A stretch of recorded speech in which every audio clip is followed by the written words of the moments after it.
Welcome to the Myth, Legend and Lore podcast.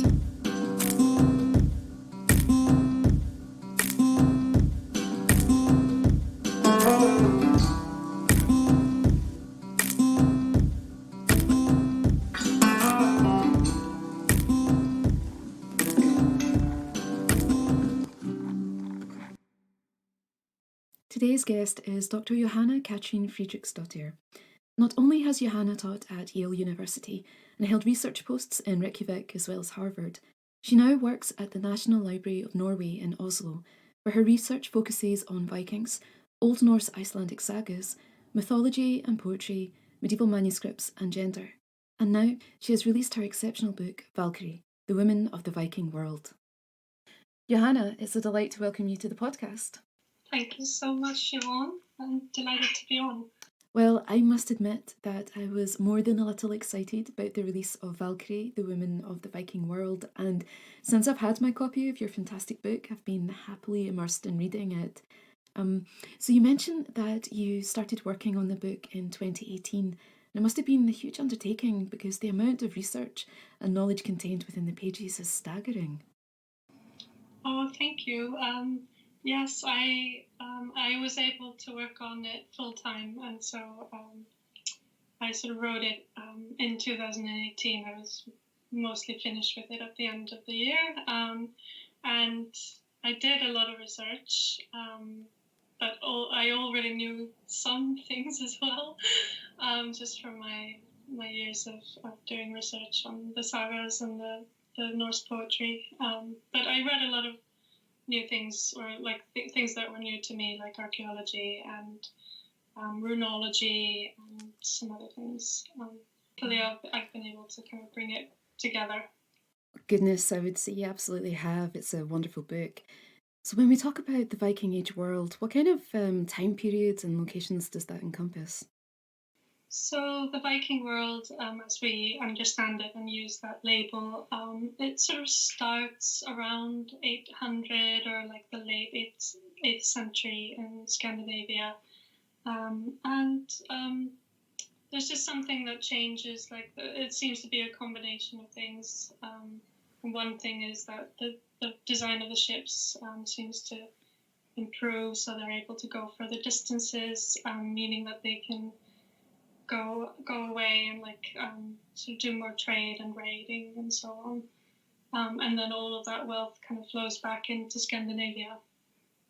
And then that really kind of spurs on this great change in society, and there's just so much more movement around of people and goods, and they start traveling further and further, and they're taking land, and like they go to Iceland, for example, and all the way to Greenland, and also they go east and south, and they are sort of settling, and so there's a lot of things that change, and then that kind of happens for about 300 years, and then sort of by the late 11th century, that kind of is the end of the Viking Age. Really, that's when all of this travel stops, and the states sort of rise, and things become just more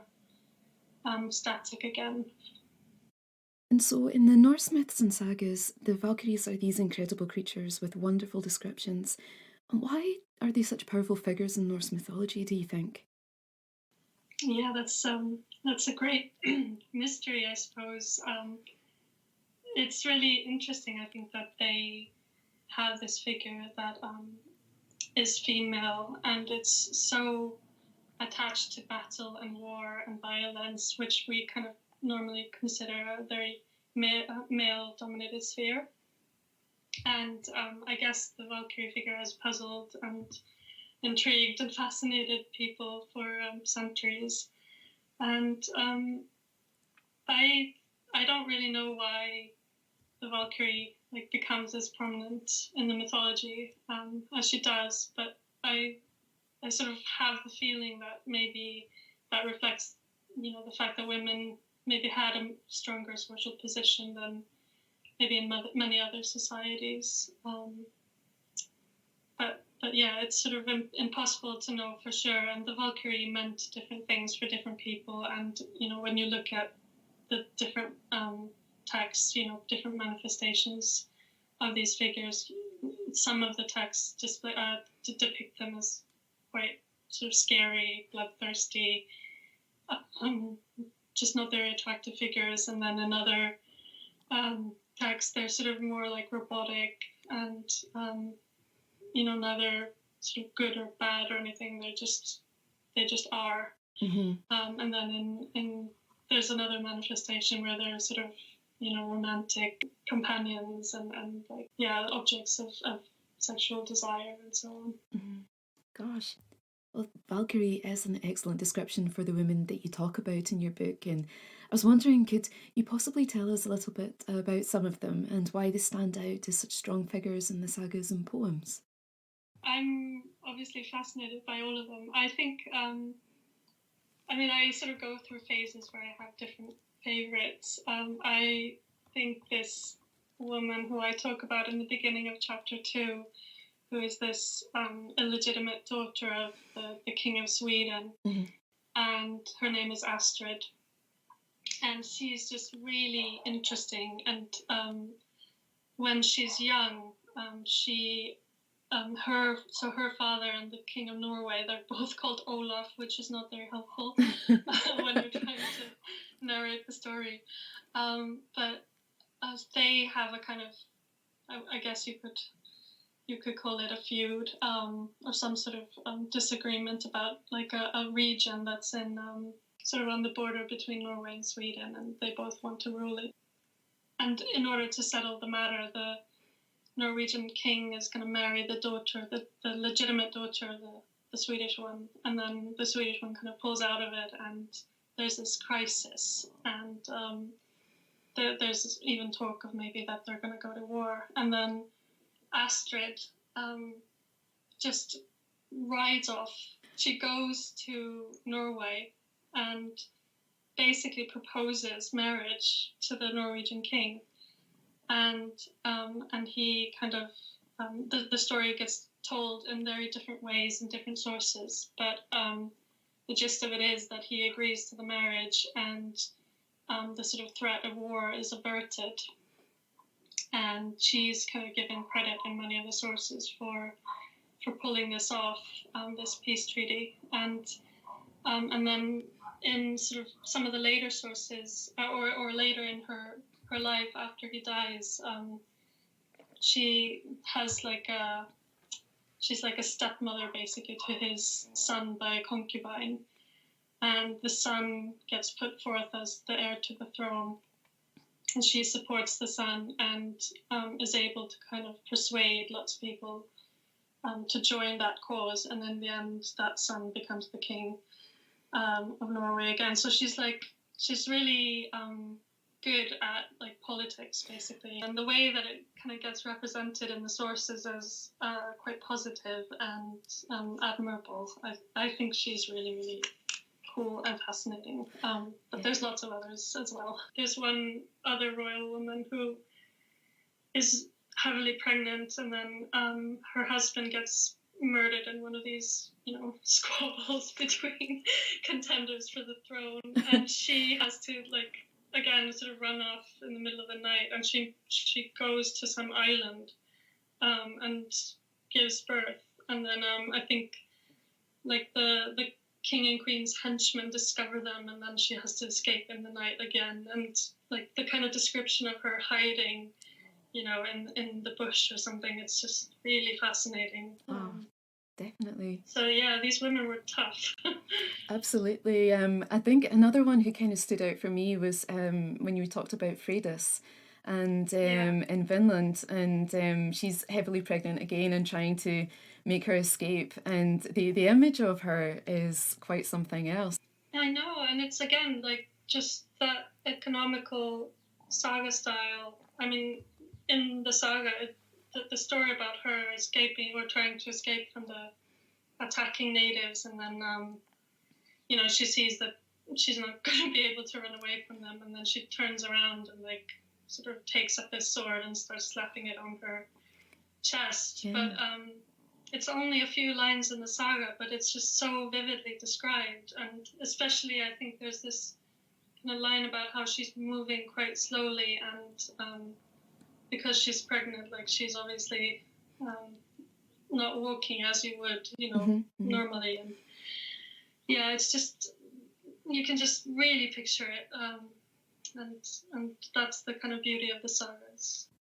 I really enjoyed the structure of your book, and with each chapter you look at the key points in a woman's life and what might be the times of greatest change for women living in Norse society, and did that differ regarding your social status? Yeah, I mean, thank you. That's a really good question. I mean, I think there were several sort of turning points in a woman's life, and where her life would have been like very different, and her identity might have changed quite a lot, and the way she saw herself and the way others saw her. And the first major change is when she kind of gets old enough to marry, and then that's kind of the point where a lot of saga authors bring a female character into the saga for the first time, is like when she's maybe around 14, 15. It's time to marry. And then that like whole business of who she's going to marry and how much of a say she has in that, that's an issue that a lot of saga authors and poets are interested in. And then sort of married life gives you, you're suddenly in your own home as opposed to your parents' home. And so you have actually a fair amount of authority that you didn't have, as a child, basically. And you're able to kind of make decisions and spend a certain amount of money without asking your husband. You're able to replace your husband at the assembly, for example, if he's away or if he's ill. And there's all kinds of other sort of legal rights that you achieve. And obviously kind of just as a partner of your husband, at least if the husband is sort of amenable, then, I mean, women are often depicted as like their advice givers, and sort of companions in whom they trust and confide and like talk things over with.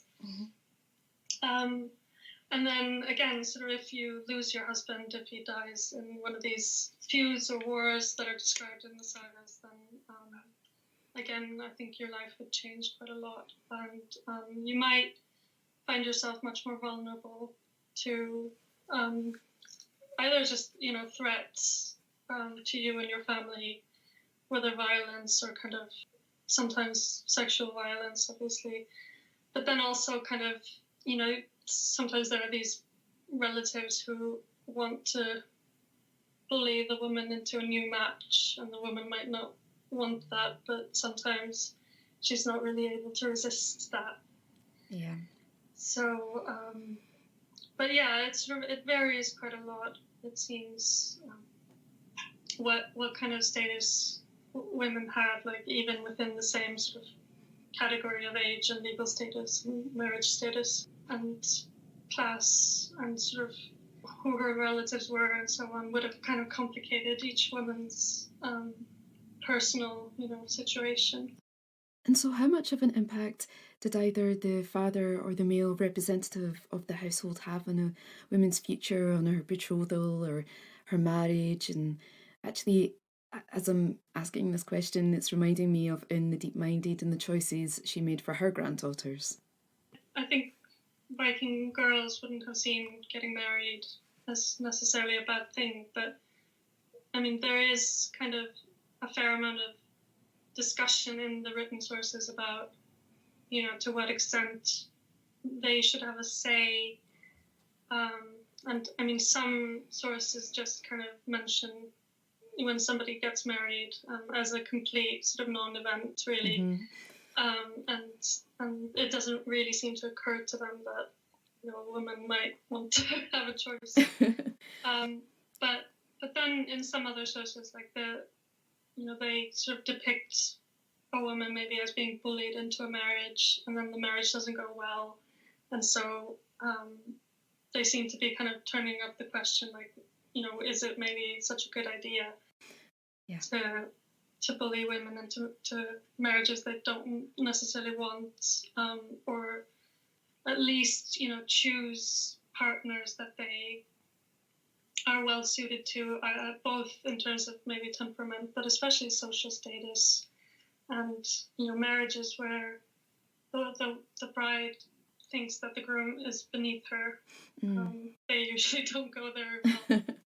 Another area that was really fascinating for me to read about as well was motherhood and the importance of child rearing, or the dangers in giving birth as well. And also the kind of complicated relationship that mothers could sometimes have with their children.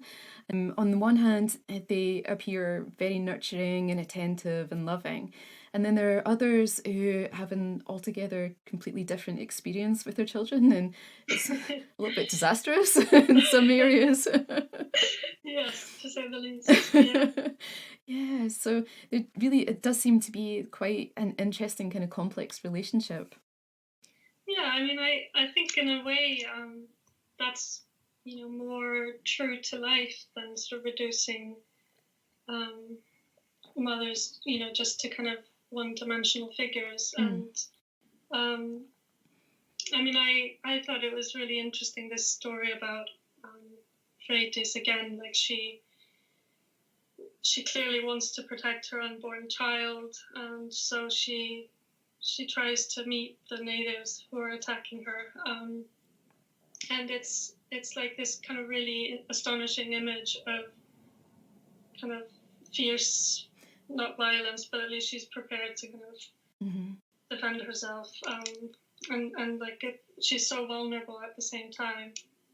And then if you kind of follow those two aspects of her through the sources, you kind of see that being played out in multiple different ways, really. And especially, there's this woman in Laxdala saga who's goading her sons into killing someone, and you sort of think, well, why would a woman do that to her sons, knowing that then that can come back to her? And the sons are so shocked. I mean, they just, I mean, the idea that they are being shamed into taking up arms. It's really interesting when they kind of, the saga author makes the point that they refuse at first, and then they have this sleepless night where the shame is just kind of unbearable, that the mother is like goading them into into going to kill someone, and knowing that like they might end up being killed themselves. But then they can't bear that mother's shaming, and that seems to be an extremely powerful sort of emotion for these people, and the sort of grip that the mother has on sons, and I think it's just totally fascinating that mothers wield such an influence, and you see that played out in various different ways, and especially like in the more sort of legendary sort of epic stories, and the saga of the Volsungs, and that whole narrative cycle. And but like mothers can be really ruthless on behalf of their own children as well. So it was a harsh world, and you had to kind of be prepared to take quite extreme measures sometimes. And I think the kind of Norse sources are making the point that mothers were fully prepared to go to great lengths to kind of do things that they thought would benefit their family in the long run, even though there were risks involved in those decisions as well. Yeah, and I guess it kind of illustrates the impact of a woman's voice, and especially, I suppose, in a society where honour is really important for men too. Absolutely, and it kind of shows that the central role of the family, and how there are often not a lot of other things to consider than than like what your family thinks of you. I mean, that's the greatest problem and challenge that people face. And yeah, to be kind of shamed by your own mother is something that the saga authors are clearly very preoccupied by. Yeah, no, it's definitely something to be avoided anyway. Yeah. So another area I find really interesting is textiles, and it was just kind of when I was reading about the manufacture of clothing and even sales, it was just phenomenal the amount of work that was involved. I was wondering, were these skills that would be taught from a very early age? Young girls would be maybe working with their mothers or grandmothers or extended family. I mean, here you kind of you tend to run into a problem of sources, actually, because the saga authors and the poets are usually not terribly interested in kind of documenting daily life. So sometimes you kind of get these glimpses into people's like on just ordinary lives. And there's like one reference, I think, Gudrid, who's a character in Eric Saga, Eric the Red Saga. And she kind of mentions at some point that she stayed with her foster mother and she learned things from her foster mother. And I kind of speculated a little bit in the book that this might have been a sort of normal thing in Norse society, that you would maybe send a girl to a family friend to learn skills.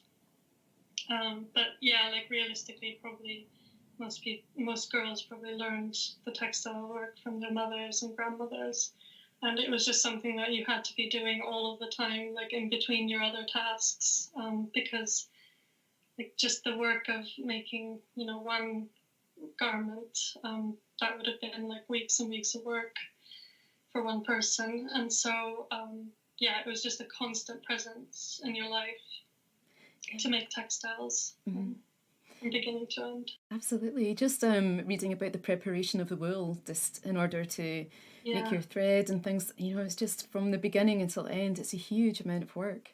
Yeah, and I think it sort of gets dismissed quite a lot as like women's work, and it's just handiwork or something. But the amount of skill and experience that you needed to make good quality items, I think, is something that we can't really get wrap our heads around. Maybe unless someone who does a lot of that kind of work and is very old, like from a period when you really had to kind of make do and mend a lot more and make your own clothes and so on. Gosh. And another aspect of Viking life, of course, is violence. We've touched kind of briefly on that. It's this idea of shield maidens, and I think that's really captured people's imaginations so much.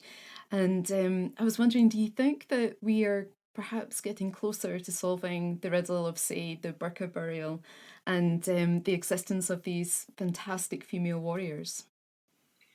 I don't know, really. I think the amount of debate about the burqa grave and these issues, maybe relative to how many graves like that or how many literary characters who are women warriors, is, I think, the kind of this disparity between how many of these characters there are relative to others in the Norse sources and like how much time we actually spend discussing is really interesting. And I think that probably tells us more about like what we as a culture maybe now are interested in, rather than anything very much about Vikings and Norse people. I think the discussion about the burqa burial has been really interesting because it's moved, I think, maybe general understanding of rituals and like graves and like how people buried their dead forward, in many different ways. And I think like burial archaeology is really, really fascinating, but I think maybe not that many people understood very much about it until archaeologists have been doing, such a good job of explaining what is a funeral, what is a ritual, and we've maybe understood much better that like there's so many aspects of these rituals that are very symbolic, and people might have been putting stuff into the graves of their loved ones that like didn't necessarily mean that they used them in their daily life or something. And so we know, for example, that people put items like weapons or brooches and stuff into graves that were much, much older than the person. And so they might not have used them. It might have been a family heirloom, for example, and people might have been making some kind of statement about like, the family and its identity, and then the kind of maybe some sort of heroic reputation of the family, and so it doesn't, like, if there's a woman who's buried with a sword, it might have been used by her, but it might also have been a statement about the family's values. Or there's all kinds of theories. There's so many different interpretations, and so some people think that the woman's husband, for example, or brother or father or something, might have died abroad on some Viking expedition, and then the woman might have died at home and then been sort of given a funeral for him as well. And so she was almost like a prop in the man's funeral. And so that's why they were kind of putting stuff that was supposed to symbolize his life more than hers into her grave. And like there's just a lot of different interpretations of these graves. And I think in many ways, as I say, the whole debate has really opened up all kinds of questions about just how we memorialize our dead and how we live and push against the boundaries that like society puts on us, according to our gender and social status, for example. So I feel like I've definitely learned a lot in the last 2-3 years, just from engaging with various different scholars and people who do living history or reenactment, all sorts of people who have something to say about these issues. Oh, it's fascinating. I have to say, burial goods is something I find really, really interesting, and I've often found myself wondering about it, whether it was, maybe a gift or a token from a loved one that they wanted to include with the person who's being laid to rest, or was it a reflection of maybe what the family did, or their history, or was it purely symbolic? And it's just so interesting, I think, to read about it, and lots of different interpretations, and it's quite an exciting area, I think, to research. Yeah, I think and especially when I think there's so many graves that are pretty straightforward in some ways, but then when you get such a mysterious grave where you have the bones of someone whose DNA was female, but the bones don't show any signs of the person having been a warrior. So I think they've definitely found graves. Like there's this kind of mass grave that I mentioned in the book that's in St John's College, Oxford, where they did the analysis of their teeth and so on, and established that these were people from Scandinavia who were probably Viking invaders, and they got unlucky and they were all killed. And when they analysed the bones, they found that many of them had definitely been warriors because they were in really good shape, but also they had like various kind of wounds in their bones that had healed. So you would kind of be able to argue that this was a warrior based on what the bones tell you. But when you have a skeleton where it doesn't really seem clear that the person had that sort of lifestyle, can you still say this was a warrior?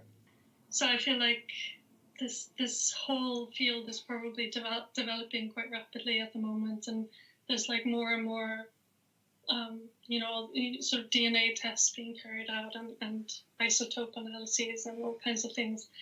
but also new interpretations that are more based in humanities methods and using anthropology and history of religion and all sorts of different frameworks in order to analyze the grave goods and the layout of the grave and all different aspects of it. So I think this is certainly we're learning a lot these days. There really is so much to consider, and I think it's an area that will continue to attract a lot of attention. People are just so fascinated by it.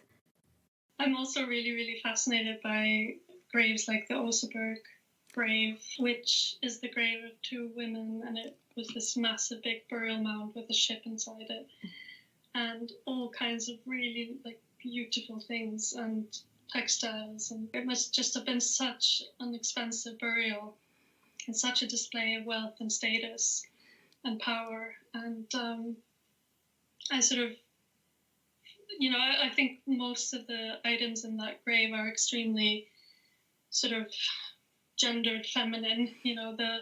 There's all kinds of textile tools. There's, for example, like a tool for making tablet woven items, kind of quite narrow strings of fabric that people used to put on, for example, on the edges of the neck, right, of the collar, and on the front of sleeves, and maybe use as belts and so on. And so these two women, they were buried with all kinds of items that were definitely kind of, more associated with what we would call maybe the female sphere, the women's work and so on. But the debate at the moment doesn't seem to be focused on this grave, for example, and who were these women? Were they rulers? Was one sacrificed to accompany the other? Yeah. And there's so many questions swirling around that grave. If you look at the history of that grave, and how people have studied it. But for some reason, it doesn't seem to be as much discussed relative to the Burka grave at the moment. Goodness, the Oseberg burial really is remarkable, though, and the ship itself is absolutely stunning. It's beautiful, and I went there last December to see it, and I just hadn't realized how intricate some of those carvings are. For example, I mean, I'd seen pictures of them, but when you see them up close, you see just how fine the work is, and it's just astonishing, and just the amount of skill and just time that must have gone into that ship, and there was a carriage in the ship and a sleigh and all kinds of items, and yes, it's just phenomenal, just the craft of the Viking Age. And then every single surface was carved and decorated, and something was there, and just the amount of resources that I mean, you must have had to have a team of craftsmen working for years just to make all of that stuff. Oh goodness, it really is incredible when you think about it.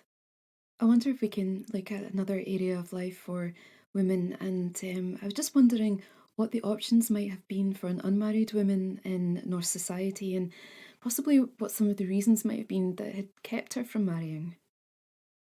I mean, for most women, it was really, to marry was a good thing. There are a few women sort of tucked away, usually in the more of the margins of the written texts. There's a few settlers in the Book of Settlements who are women and independent, so we don't really know. Sometimes they might have been widows. There's one who settles in the West Fjords of Iceland who has an adult son, so she must be a widow, probably. Whereas there's another one who her brother gives her a plot of land, and then she's much more of a folkloric figure, actually, called Geirríður, and she kind of tends to sit outside her house and try to get people to come in, and she always has a table full of food. I kind of mention her in the book. I think she's so fascinating because she's clearly not a very realistic figure. And this idea of someone having a full table of food always and sort of luring people in, I mean, that sort of tells me that people were probably hungry a lot and have this sort of fantasy. Yeah, I mean, we don't really know very much about women living alone, sort of from the archaeology, but like from what we know, most people probably lived in households of about maybe 7, 8, 9, 10 people. So there would have been usually like a married couple and maybe some children, and then like some servants and maybe some grandparent or something like that. So, I mean, if you were an unmarried woman, you would probably be, living in a household like that as a servant, or maybe as like the sister of the one person in the couple, or something, and that wouldn't necessarily have been such a great life. I mean, you probably didn't have a lot of privacy or disposable income or independence, really. Gosh.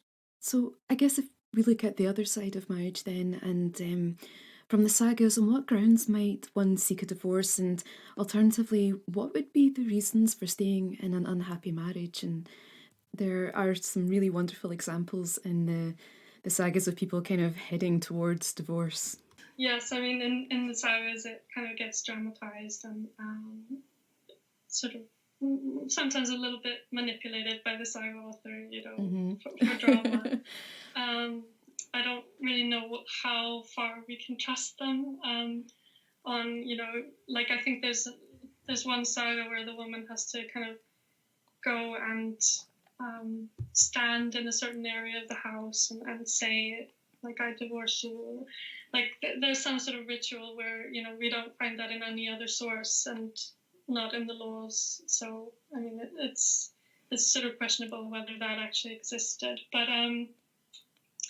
I think, yeah, grounds for divorce. I mean, there were a few different grounds, and one of them I think was whether, if the marriage hadn't been consummated, and that sort of, again, in Jarl's saga, that gets manipulated for drama. And there's this queen, Gunhild of Norway, who puts a curse on this hapless Icelander that he'll never be able to consummate his marriage, and that is indeed what happens. But like in the more kind of prosaic accounts of marriages that are unhappy, if the woman can get a divorce, she needs a way out. So I think the greatest concern is, does she have the support of her family, or does she have a new husband waiting for her who can support her? And I kind of take a few examples where there's a woman I'm very sort of interested in as a character called Þuríður in the saga of the people of Eyri, or Eyrbyggja saga. And she kind of gets married off to this man that she considers to be beneath her socially, but he's a political ally of her brother. And then that marriage is really unhappy. And she has an affair with this sort of flame of hers, former flame, called Bjorn. And it seems to be kind of like the saga author kind of makes it clear that like everyone knows that they're having this affair, but the husband is too much of a coward that he doesn't confront her, and he's not able to like keep her in check, basically. Oh, gosh.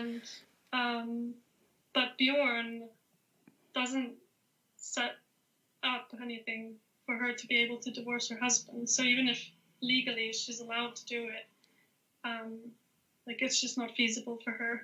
Right. Because like, where is she going to go? He's not offering her a new home.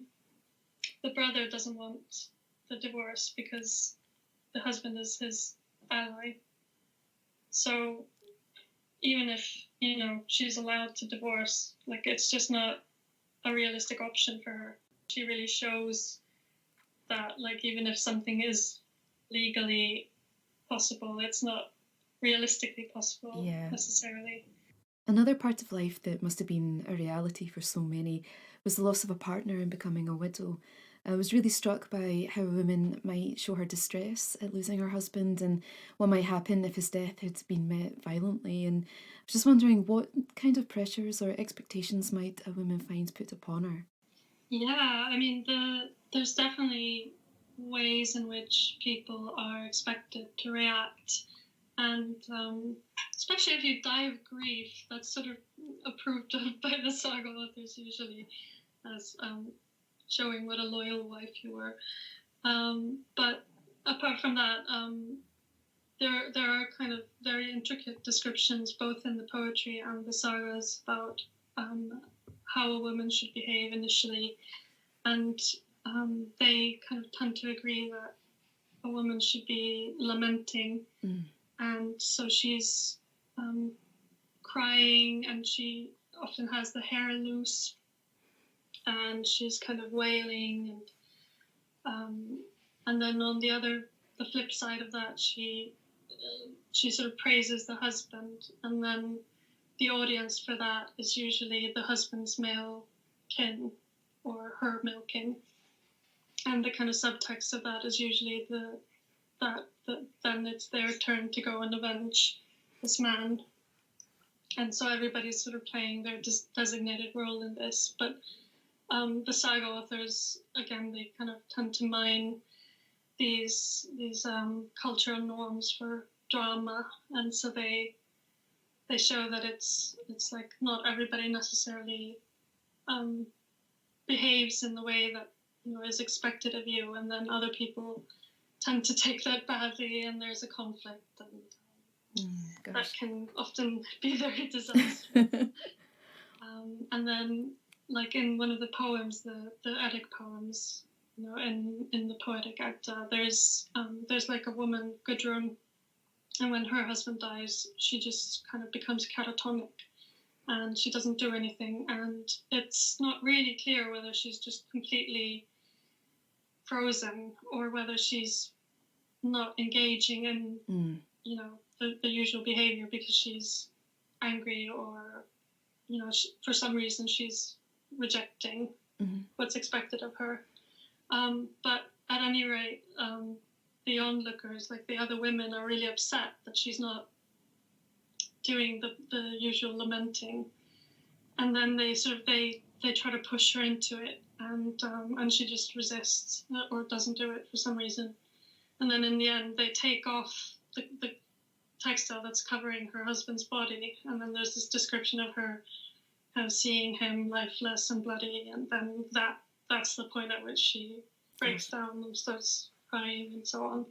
I remember when I used to teach these texts, and the students would often say, I've just never lost anyone close to me, because they would usually be quite young, and for the Norse people and the Vikings, like, just death was much more of a presence, and I think it's difficult maybe for us to understand just how much of a physical reality it was, and having the body of someone who's been slain in a feud, like on your floor or something, and how would you react? And I think it's really interesting that these authors are like exploring that question. Oh, it really is. And something else I also find interesting is the role of the vulva or the seeress. And in Norse mythology, the Völuspá is one of my favourite poems. And just wondering, what do we learn about these women from the sagas? Yeah, that's actually one of my favourite poems too. Oh, excellent. Yeah. I think it's maybe the poem that made me want to be a scholar. I think it's one of the ones that really got me into mythology and wanting to discover more, I think, about the poems, and it's absolutely smashing. It's just amazing, and it's what's amazing about it as well is that I've been reading it since I was a teenager, because we had to. It was a set text when I was in high school as a teenager, and I still, like, when I read it, I just find it so thrilling, and I get caught up in the story of Ragnarök, and then the rebirth and everything. Oh gosh. But yeah, like that poem. I mean, what's so interesting about it is that it's all spoken by this female character, the Völva, or the prophetess or seeress. It's it's all her vision, and she's the one who has the knowledge that Odin is desperately seeking, and she's telling him what's going to happen. And I think maybe that's not always acknowledged that much when we talk about the sort of the mythology as a whole, and it's very sort of Odin and Thor centric, maybe. That the Velva figure, like when that kind of gets put into more like, the human world and not the mythological world, that figure gets sort of portrayed in slightly different ways, like in different texts. And sometimes, like in Eric's saga, the saga of Eric the Red, there is this community of Norse people living in Greenland. Times are extremely hard. They're having a hard season. And then there is this woman figure who is known as like the Little Prophetess, and she seems to go around to different farms and tell prophecies, and then she comes to the farm in question and performs a ritual, and like the whole ritual is sort of described intricately, and she tells everyone that things are going to be fine and they'll pull through. And she tells Gudrid this prophecy that she's going to have a particularly splendid life. And obviously the sort of function of that character in the greater context of the saga as a whole is just kind of to add to the portrait of Gudrid as this amazing woman. But all of the details that are mentioned are kind of showing her as quite exotic, but respectable. But then there's other texts that don't necessarily show women with these sorts of abilities and roles as entirely positive, and they aren't always treated as nicely as this woman. And we don't really know whether Norse society actually had a role for women like this. I mean, it seems quite likely that there was something of the sort, even though the sagas are, they're being written in the 1200s, 1300s. So they might sort of, their representation of pagan customs might not always be completely reliable, let's say. And people obviously sort of had a hard time sometimes, just sort of reconciling themselves with the fact that their ancestors were pagans, and there's this kind of quite complicated relationship with the pagan past often in the sagas. But then, I mean, I sort of mentioned in the book that there are these graves of these women where there are these, these sticks or rods or whatever they were, and we don't really know what function. I mean, they don't always really seem to have had like any sort of practical function. Like the archaeologists are just baffled by them. And some people say that these sticks or rods were like measuring rods, and that they all kind of tend to be the same length, and so they must have been, for measuring lengths of textile or something. But then other interpretations say that they were like symbols of authority and power. Some archaeologists are very, convinced that these objects were magic rods or something. Gosh. And so that this means that these graves were the graves of actual Velva figures. That's incredible, actually. Yeah, it's really, really cool. And I mean, it's one of those questions like, we'll never really be able to settle it once and for all. But we can kind of work our way to what the most likely scenario was. Oh, goodness, yeah. I mean, it's an absolutely fascinating area to research. So, Jóhanna, if there's a saga you could recommend that's a good place to start with, what might that be? I sort of always go between lots of different texts, but since we've been talking quite a lot about Eric the Red saga, I think maybe that would be quite an excellent place to start, because it's got so much action and so many interesting female characters. There's Unn, the woman who escapes civil war in Scotland. Caithness, actually, I think she was. And she sails to Iceland via Orkney and the Faroes and marries off her granddaughters there. Then she goes off to Iceland and takes land there and settles and becomes this matriarch. And then it kind of follows her family, and it ends up in Greenland, as I was talking about before, and even North America. And it's not very long either. And so I think that would be quite a good place to start. Well, Johanna, thank you so much for joining me today. It's been absolutely delightful. And for listeners, where might they be able to purchase a copy of your wonderful book, Valkyrie, the Women of the Viking World? The book came out just a few days ago from Bloomsbury, and if you go to the Bloomsbury website, so bloomsbury.co.uk, and just put in Valkyrie, please, if you enjoy this sort of thing, go to Bloomsbury's website or any reputable bookstore. Excellent. And I'll include all the links in the show description today as well. Thank you. No That's problem. brilliant.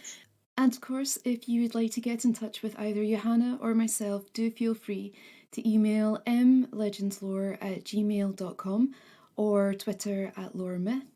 The podcast is also on Facebook and patreon.com/mythlegendslore. As always, huge thank you to my Patreon family and everyone at home. I really do hope this episode has brightened up your day just a wee bit. I'm Siobhan Clark. Thank you for listening to the Myth, Legend and Lore podcast.